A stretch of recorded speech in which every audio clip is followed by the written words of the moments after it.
J'avais 6 ans et demi, mes parents étaient fans d'opéra et d'opérette. Donc ils m'emmenaient à l'Opéra Comique et à la Gaîté Lyrique qui était à côté de chez nous. Ils m'ont emmené voir une opérette qui s'appelait Chanson gitane, où il y avait un petit ballet, où il y avait des petits rats et une petite fille en blanc qui faisait la danseuse étoile.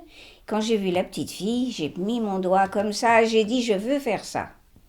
Tirez la pointe, hop, là, et Mes parents ont cru que j'avais dit ça, que c'était un accident, mais non, pas du tout, je leur ai rabâché ça toute la journée. Ils m'ont emmené chez le docteur a dit « Faites danser cette petite, elle est tellement menue, ça peut lui faire que du bien ». Donc je suis arrivée à la danse à 7 ans et demi. 7 ans et demi, à la Gaîté Lyrique, où il y avait un ballet qui était dirigé par Maître Pierre Corbet. Et je suis allée chez lui. Alors le premier cours, j'ai été extrêmement choquée. Le professeur était très difficile. Moi, j'étais une puce. D'un seul coup, il avait attrapé une petite fille par les nattes et il l'avait vraiment bousculée. Du coup, je me suis mise à pleurer.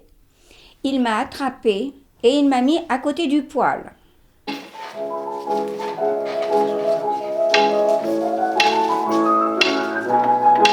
Allez, ne traîne pas.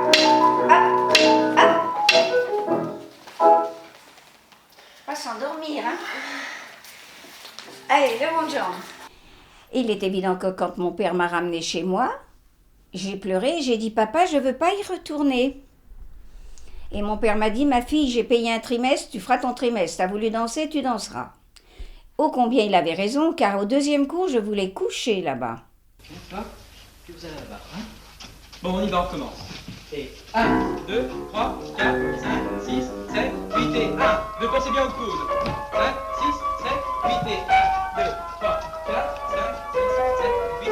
1, 2, 3, 4, 5, 6, 7, 8. 2, les bras tendus. 1, 2, 3, 4, 5, 6, 7 et 8. Bon, toi tu vas là-bas. On en fait toutes les trois, tu passes au milieu, tu descends, toi. Le directeur du théâtre Sarah Bernard cherchait une petite fille pour donner la réplique à Armand Mestral. Et donc, il est venu dans ce cours où il savait qu'il y avait des enfants.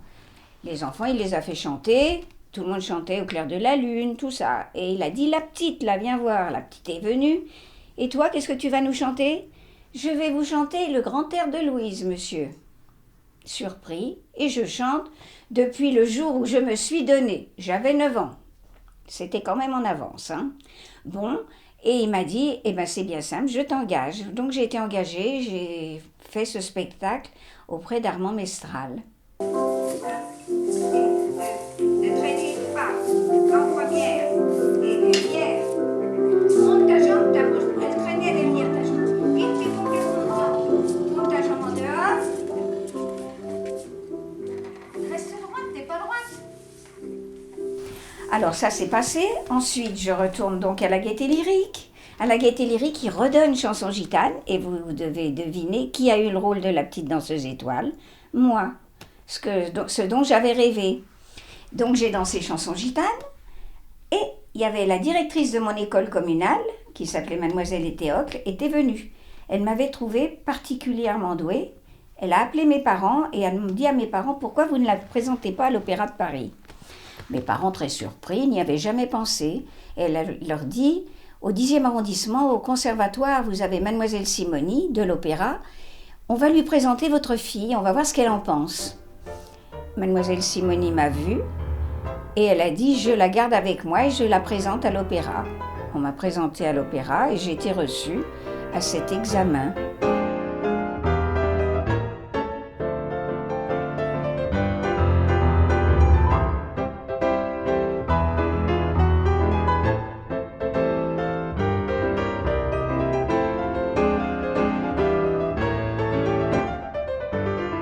Vous aviez école le matin et l'après-midi, il y avait le cours de danse à 1h30 et ensuite, il y avait soit les répétitions ou vous retourniez à l'école pour faire l'histoire, la géographie, tout ce que vous aviez à faire. Moi, je faisais partie des 12 petites filles qui ont dansé, les 12 petits rats. Et c'est là que j'ai eu la chance de faire la création des Indes galantes, d'Oberon, et puis dans tous les ballets où il y avait besoin d'enfants. Parce qu'à l'époque, les enfants dansaient beaucoup. On ne regardait pas si vous alliez vous coucher tard. D'ailleurs, on n'était jamais fatigués. C'était une histoire, ça. On n'était jamais fatigués, toujours prêts. L'école commençait à 8 h le matin, mais on était en grande forme, tout autant qu'on était.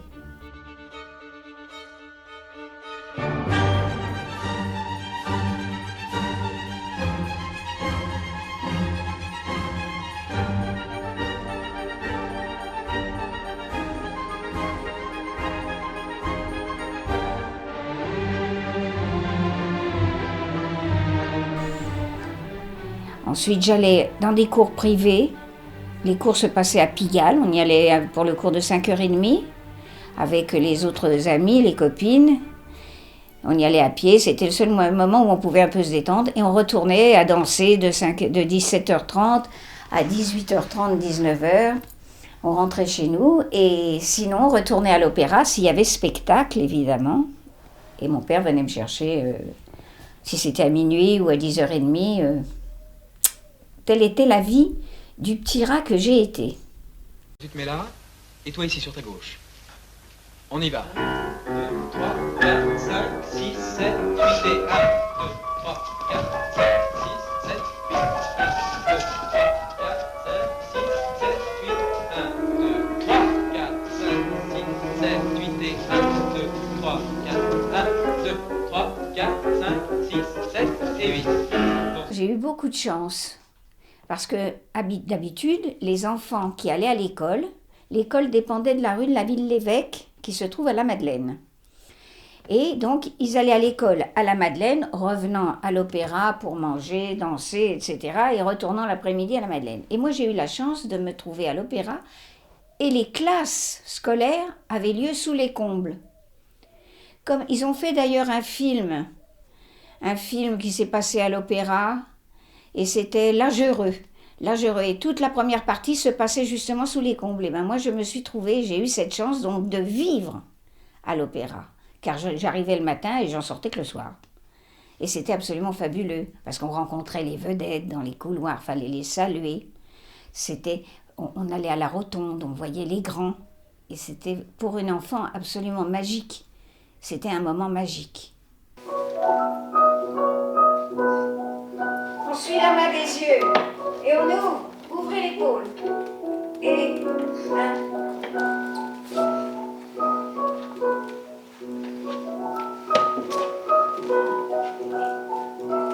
Et là, on se tourne.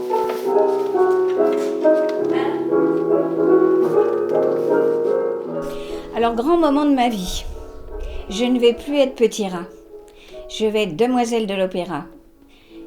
Je vais être engagée, ce qui signifie que lorsque j'étais en première division, le dernier examen, j'ai été reçue et nous avons été 2-3 à être engagés. Donc on est engagés dans les quadrilles. Donc ça vous donne l'autorisation de porter le titre de l'Opéra de Paris, car tant que vous n'êtes pas engagé, vous ne pouvez pas porter ce titre. Donc je rentre et là je me trouve donc la plus jeune danseuse de l'opéra, puisque donc j'avais 15 ans, et je me trouve avec des filles qui avaient 25, 26 ans, et puis les autres copines, il n'y en avait pas de mon âge, elles étaient toutes un peu plus âgées.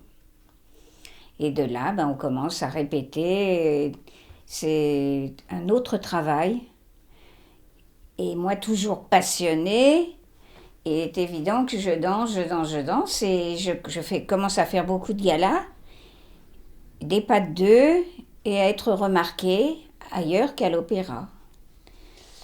Donc un jour, je passe un examen à l'opéra, et cet examen, on n'en parle plus, a décidé que je m'en allais. Le directeur m'avait dit que je dansais trop bien pour être dans le corps de ballet. C'était vrai. Mais puisque c'était vrai, je suis sortie de l'opéra, et quand j'ai mis le pied dehors, le premier engagement que j'ai eu, c'était comme danseuse étoile.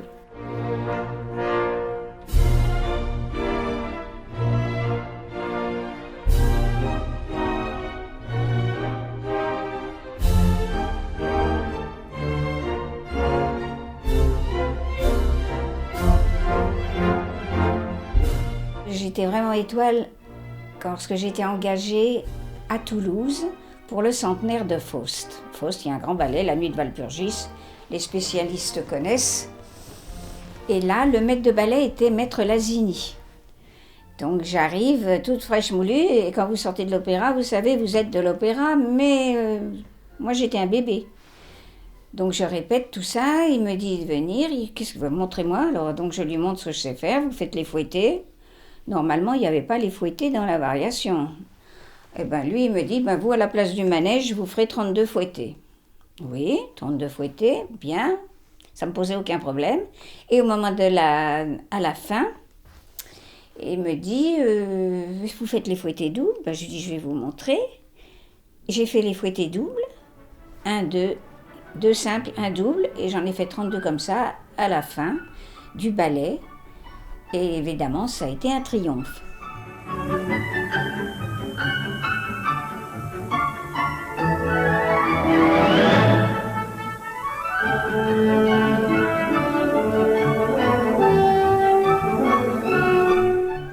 Le lendemain, dans le journal, là, les chanteurs n'ont pas été très contents. C'est qu'il y avait écrit que la soirée s'était très bien déroulée, sauf M. Georges Honoré qui n'avait pas très bien chanté. Mais la perle de la soirée était la jeune étoile Monique Dornier. J'étais vraiment très très heureuse. Une petite histoire, Maître Lazini, qui était extraordinaire comme maître de ballet, me fait appeler dans sa loge et j'avais lié connaissance avec une jeune Marseillaise qui était comme moi, qui connaissait personne, donc on avait parlé ensemble et était venue me voir dans ma loge. Et M. Lazini m'a dit, « Mademoiselle Dornier, quand on est danseuse étoile, on ne parle pas avec les filles du ballet. Donc, celle avec qui vous êtes, vous ne lui parlez pas. » Là, ça m'a quand même choquée. Mais je me suis aperçue, c'est vrai, qu'après, la danseuse étoile, elle est toujours seule. Elle a toujours sa loge, elle est toujours seule pour répéter, sauf quand elle est avec son partenaire. Quand après, on fait les ballets avec le corps de ballet, mais il y a toujours cette solitude, mais qui ne me gênait pas, parce que moi j'avais la danse passionnée, et j'ai dansé. Et après, j'ai dansé toujours comme ça, en étoile. J'ai été demandée pour faire des galas. J'ai travaillé beaucoup en gala. Après, donc, je suis venue à Dijon, où j'ai été demandée par M. Grinda, qui avait pris la direction. Et j'ai été danseuse étoile avec une maîtresse de ballet qui s'appelait Mademoiselle Chassaigne, qui venait de Toulon, qui était absolument extraordinaire et qui était merveilleuse, car quand il y avait des opérettes où il n'y avait pas de ballet, elle rajoutait de la musique et pour moi, j'avais toujours un pas de deux supplémentaire. Et j'ai pu danser tout ce qu'on peut imaginer, je l'ai dansé à Dijon. C'était fabuleux, vraiment. On a donné Gisèle, on a donné le Lac, on a donné Coppelia, on a donné Soir de fête, on a donné tout ce que je voulais. Donc je n'étais pas à Paris peut-être, mais j'ai eu beaucoup de plaisir. Et après tout, je ne vois pas pourquoi en province, il n'y aurait pas non plus une danseuse étoile qui puisse se permettre de donner du plaisir aux spectateurs. Alors voilà comment ça s'est passé à Dijon. Reste en dehors, là, hop.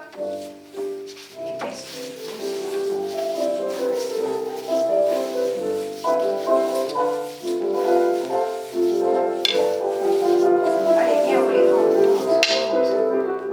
Et puis donc ensuite, j'ai voulu arrêter et je voulais être maîtresse de ballet.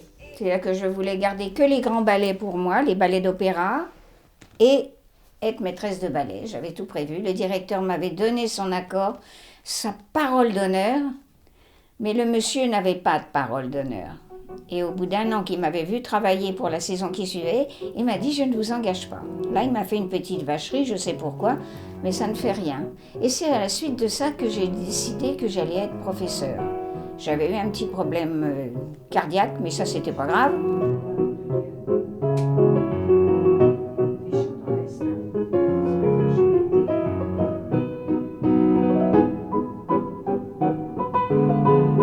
Je suis très heureuse avec les élèves que j'ai.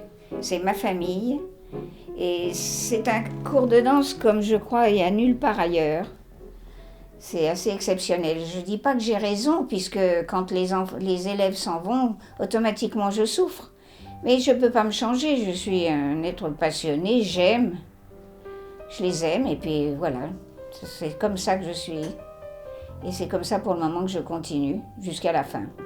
Je voulais vous dire, je suis rentrée dans la danse comme on rentre en religion.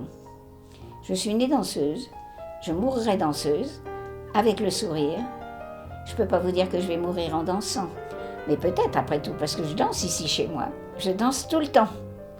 Je suis une amoureuse de la danse, de la vie, et j'aime 3 choses. Je sais faire 3 choses. Danser, aimer et faire la cuisine. C'est déjà pas si mal. Alors je vous quitte et je vous embrasse très fort.